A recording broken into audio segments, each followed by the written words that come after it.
Hello everyone, welcome back to my channel. I hope you all are doing well and enjoy my fan fictions. So let's start our fan fiction journey. ये guilty lover of innocent criminal का next part है. Let's started. Wing फिर एक बार खुद को helpless feel कर रहा था. वो वांग जी के सामने फिर एक बार मजबूर था अपने घुटनों पर आने के लिए, क्योंकि वांग जी पीछे हटेगा ये विंग को किसी भी तरह से नहीं लग रहा था. वांग जी की आंखें डार्क थी और उसकी आंखों में विंग के लिए ऑब्सेशन, पागलपन साफ विंग खुद देख सकता था. विंग जानता था कि उसके पास अब कोई रास्ता नहीं है. उसे वांग जी के सामने सरेंडर करना ही होगा और कोई चॉइस नहीं है उसके पास, वरना ये इंसान जो उसके सामने खड़ा है, जो पूरी तरीके से साइको में कन्वर्ट हो चुका है, वो सच में सॉन्ग कॉरपोरेशन को पूरी तरीके से बर्बाद कर देगा. और विंग अपनी वजह से किसी और को बर्बाद कैसे होने दे सकता है. उस रूम में पूरी तरीके से सन्नाटा फैला हुआ था. विंग अपने ही ख्यालों में गुम था और वांग जी की शार्प नज़रें विंग पर थी. वो विंग के चेहरे को लगातार देख रहा था. विंग के फेशियल एक्सप्रेशन जो हर पल बदल रहे थे, वांग जी उसे बहुत डीपली ऑब्जर्व कर रहा था. वांग जी जानता था कि विंग अपनी वजह से किसी को भी प्रॉब्लम में नहीं फंसने देगा और इसी बात को या इसी मजबूरी का फ़ायदा उठाकर वांग जी ने इतना फुल प्रूफ प्लान बनाया था और विंग उस प्लान में पूरी तरीके से ट्रैप हो भी चुका था. वांग जी हल्के से विंग की तरफ अपने हाथ को वेव करता है, मतलब विंग के सामने अपने हाथ को हल्के से वेव करके हुए कहता है, क्या सोच रहे हो? जल्दी फैसला लो, मेरे पास वक्त नहीं है. इतना बोलकर वो पीछे की तरफ चला जाता है और टेबल से लग के खड़ा हो जाता है, पर उसने अपनी नज़रें विंग से हटाई नहीं थी.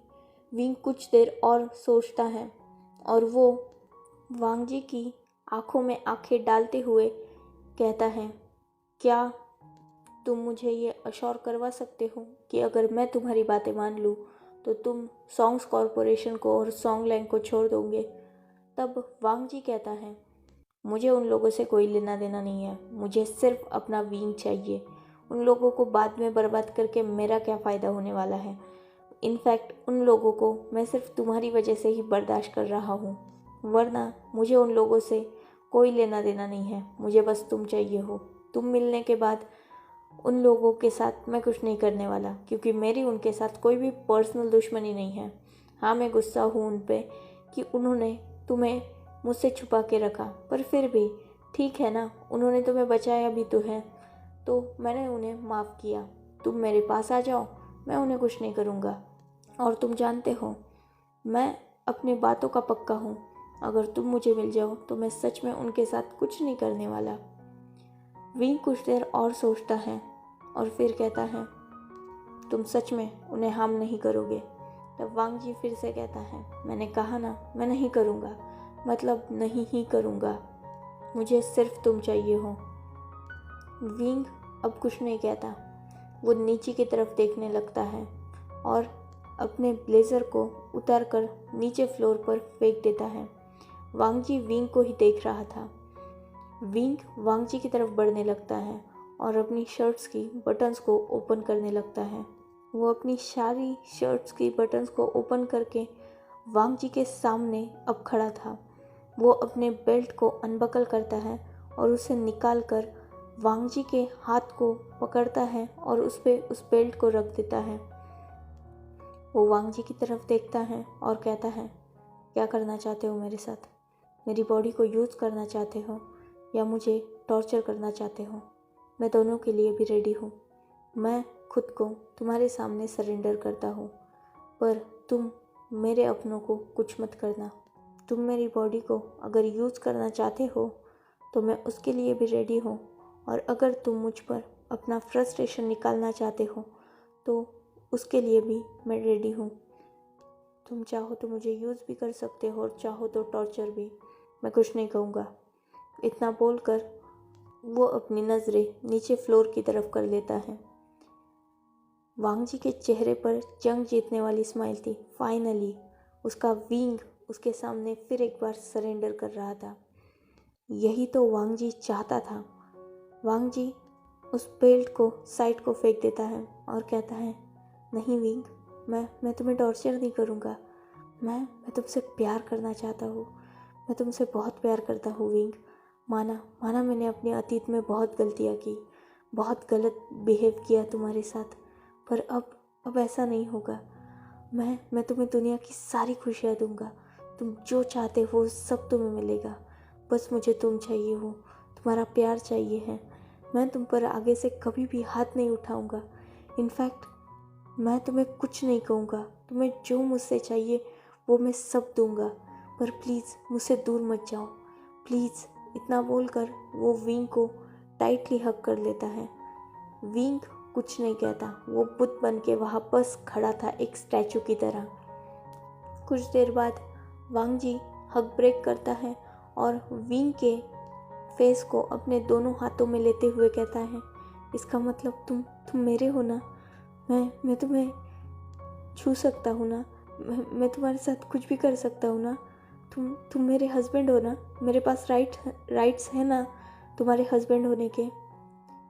विंग अभी भी फ्लोर की तरफ देख रहा था और जस्ट अपना हेड नोट करता है। वांग जी बहुत खुश हो गया था। फाइनली उसके पास उसका हस्बैंड था, उसका विंग उसके पास था, तो वांग जी कैसे छोड़ सकता था उसे। वांग जी विंग का फेस अपने दोनों हाथों के बीच में पकड़ता है और उसे एक पैशनेट किस करने लगता है। विंग भी इस बार अपने माउथ को ओपन कर देता है और वांग जी को अपने माउथ के अंदर एंट्री दे देता है। एक डीप पैशनेट किस के साथ वांग जी विंग की बॉडी पर अपने हाथों को मूव कर रहा था। विंग ने अभी भी वो शर्ट पहनी हुई थी, जस्ट उसने उस शर्ट के बटन्स को ओपन किया था पर उतारी नहीं थी। वांग जी शर्ट के ऊपर से ही विंग की पूरी बॉडी को अच्छी तरीके से बहुत इंटीमेटली टच कर रहा था। विंग के लिए ये बहुत डिस्गस्टिंग था, पर वो कुछ नहीं कर सकता था। उसे ये सब करना ही होगा क्योंकि वो सॉन्ग लैंग को बर्बाद नहीं कर सकता। जस्ट अपनी वजह से वो किसी और को कैसे क्या सफ़र करने दे सकता है। इस वजह से विंग वहाँ स्टैचू बन के खड़ा था वांग जी के सामने। वांग जी थोड़ी देर बाद किस को ब्रेक करता है और अपने थंब से विंग के लिप्स को सहलाने लगता है, जो डीप किस की वजह से पूरी तरीके से सॉलन हो चुके थे और हल्के से उस पर वांग जी का सलाइवा भी लगा हुआ था। वांग जी के लिए ये बहुत ब्यूटीफुल नज़ारा था, पर विंग के लिए उतना ही डिस्गस्टिंग था। वो जस्ट अपनी आंखें बंद कर लेता है। वांग जी अपने उसी हाथ को नीचे की तरफ लाता है और विंग के नेक से लेकर उसकी कॉलर बोन और बाद में उसके चेस्ट पर अपने हाथों को मूव करने लगता है। विंग ने अपनी आंखें बंद कर रखी थी। वांग जी के लिए ये बहुत ब्यूटीफुल मोमेंट था। उसका विंग उसके सामने था, बिल्कुल पहले की तरह। वो अपने विंग को छू सकता है, उसे महसूस कर सकता है, उसे फील कर सकता है। वांग जी ऐसे ही अपने हाथों को विंग की बॉडी पर मूव करते हुए विंग के पीछे की तरफ, मतलब विंग की बैक की तरफ जाने लगता है। वो पीछे से विंग के नेक पर बाइट कर लेता है और ऐसे ही करते हुए विंग की शर्ट को विंग की बॉडी से अलग कर लेता है। विंग ने अपनी दोनों मुट्ठियाँ कस ली थी। विंग को बहुत गुस्सा आ रहा था, उसे बहुत डिस्गस्टिंग फील हो रहा था, और उसके पास कोई रास्ता नहीं था। उसे चुपचाप सब कुछ सहना होगा। वो सफ़र हो रहा था, उसे फिर एक बार वो सब याद आ रहा था। उसे फिर से घिन आ रही थी, खुद पर भी और वांग जी पर भी, पर वो खुद पर कंट्रोल कर रहा था ताकि वो कोई भी बेवकूफ़ी ना करे और खुद को फिर से आउट ऑफ कंट्रोल ना कर दे। अगर ऐसा हुआ तो उसे पैनिक अटैक आ जाएंगे और उसके बाद वांग जी उसके साथ क्या करेगा ये बात वो नहीं जानता। इससे अच्छा है कि वो खुद को कंट्रोल करे और खुद को संभाल के वांग जी के सामने खुद को सरेंडर कर दे। अभी यही रास्ता है। यही सोचते हुए विंग वहाँ शांत खड़ा था। वांग जी विंग की नेक पर बाइट कर रहा था पीछे से ही और विंग के पूरी बॉडी पर हाथ घुमा रहा था। थोड़ी देर बाद ही वांग जी विंग को अपनी बाहों में उठा लेता है और ऑफिस के काउच पर उसे लेटा देता है। वो विंग के ऊपर आ जाता है और अपने आप को भी अनड्रेस करने लगता है। अब वो भी पूरी तरीके से ऊपर से नेकेड था।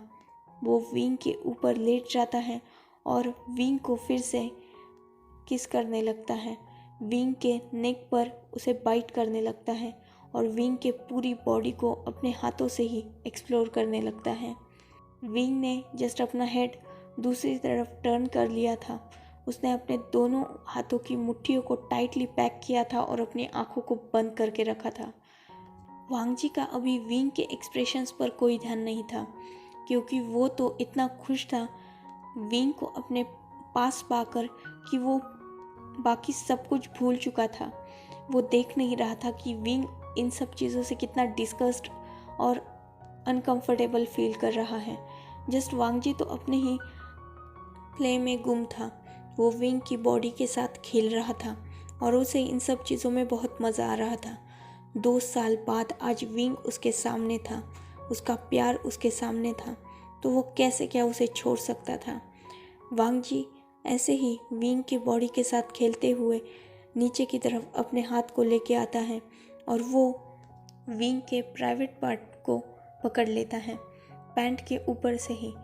विंग को इससे बहुत पेन हो रहा था, पर फिर भी वो स्टिल कुछ नहीं कहता। वांग जी को इन सब चीज़ों में मज़ा आ रहा था। वो विंग की तरफ देखता है जिसने अपनी आंखें बंद करके रखी थी। वांग जी विंग की तरफ देखता है और कहता है, मेरी तरफ देखो विंग, अपनी आंखों को खोलो, मेरी तरफ देखो, देखो मैं तुम्हारा हस्बैंड हूँ ना, तो मेरी तरफ देखो। विंग कुछ नहीं कहता, पर वो अपनी आंखें भी नहीं खोलता, ना वो वांग जी की तरफ देखता है। वांग जी को थोड़ा गुस्सा आता है, जिस वजह से वो विंग पर थोड़ी सी अपनी पकड़ टाइट करता है। विंग को इससे बहुत ज़्यादा दर्द होता है, जिस वजह से वो वांग जी की तरफ देखता है और अपनी आंखों को खोलता है। वांग जी के चेहरे पर एक ब्राइट स्माइल थी। वो विंग की तरफ देखता है और कहता है, मैं बहुत खुश हूँ विंग, सच में बहुत खुश हूँ। बिलीव मी, मैं सब कुछ ठीक कर दूँगा। थैंक यू वेरी मच मुझे चांस देने के लिए। इतना बोलकर वो विंग की पैंट की बटन को अनबटन करता है और विंग को पूरी तरीके से अनड्रेस कर देता है। अब विंग वांग जी के सामने फुल्ली न्यूड लेटा हुआ था। विंग को बहुत बुरा लग रहा था। वो ये सब कुछ कभी नहीं चाहता था। वो कभी भी खुद को वांग जी के सामने सरेंडर नहीं करना चाहता था, पर आज फिर उसके पास कोई रास्ता नहीं है। अगर उसने ऐसा नहीं किया तो बहुत बड़ी प्रॉब्लम क्रिएट हो जाएगी। वांग जी विंग की पूरी बॉडी पर अपनी शार्प नज़रें दौड़ा रहा था और साथ ही विंग को टच भी कर रहा था, पर विंग के माउथ से एक साउंड तक नहीं निकली थी। वांग जी विंग की तरफ देखता है और कहता है, विंग क्या हुआ? मैं तुम्हारा हस्बैंड हूँ ना, तुमने कहा ना कि तुम मुझे सारे राइट्स देते हो, तो ऐसा क्यों बिहेव कर रहे हो? मेरी तरफ देखो और मेरे नाम से मौन करो, मुझे फील करो विंग। विंग अभी भी शांत था, वो कुछ नहीं कहता। वांग जी ने विंग के प्राइवेट पार्ट को अपने हाथों में पकड़ रखा था। वांग जी को थोड़ा गुस्सा आ जाता है, जिस वजह से वो अपनी पकड़ को और भी टाइट करता है। विंग स्टिल कुछ नहीं कहता। वो जस्ट वांग जी से अपनी नज़रें भी हटा लेता है। वांग जी को अब गुस्सा आने लगता है। वो पूरी तरीके से विंग के ऊपर था। वांग जी अब अपने गुस्सेल वॉइस में कहता है, मैंने कहा मेरी तरफ देखो और मेरे नाम से मौन करो, लैन वी वुशियान। इतना बोलकर वो विंग की ऊपर अपनी पकड़ को और भी टाइट करता है। विंग को इससे बहुत दर्द हो रहा था, पर वो स्टिल कुछ नहीं कहता और ना ही वांग जी की तरफ अपनी नज़रें डालता है। वांग जी का गुस्सा और भी बढ़ रहा था। वो विंग के जॉ को टाइटली ग्रैब करता है और विंग को फेस को टाइटली पकड़ के अपनी तरफ करता है, जिससे विंग उसकी आंखों में देख सके, और विंग एग्जैक्टली ऐसा ही करता है। वो वांग जी की आंखों में देख रहा था। वांग जी विंग की आंखों में देखते हुए कहता है, मैंने कहा मेरी तरफ देखो और मुझे रिस्पॉन्स दो। तब विंग वांग जी से कहता है, तुमने कहा था सरेंडर करो, मैंने सरेंडर कर दिया। अब तुम मुझसे एग्जैक्टली चाहते क्या हो? कि मैं इन सब शेमफुल एक्टिविटीज़ में तुम्हारा साथ दूँ? तो ये नहीं होगा। मैं ऐसा कुछ नहीं करने वाला। तुम्हें मेरे साथ जो करना है वो तुम कर सकते हो, पर इसमें मैं तुम्हारा साथ दूंगा ये सोचना तुम्हारा गलत है। मैं कुछ नहीं करने वाला। इतना बोलकर विंग अपनी नज़रें वांग जी से हटा लेता है। So, enough for today. Let's take a break. Next chapter in next video. If you like my explanation, like, comment and subscribe my channel. Hopefully you all are enjoying this journey. Goodbye, take care, enjoy your beautiful life.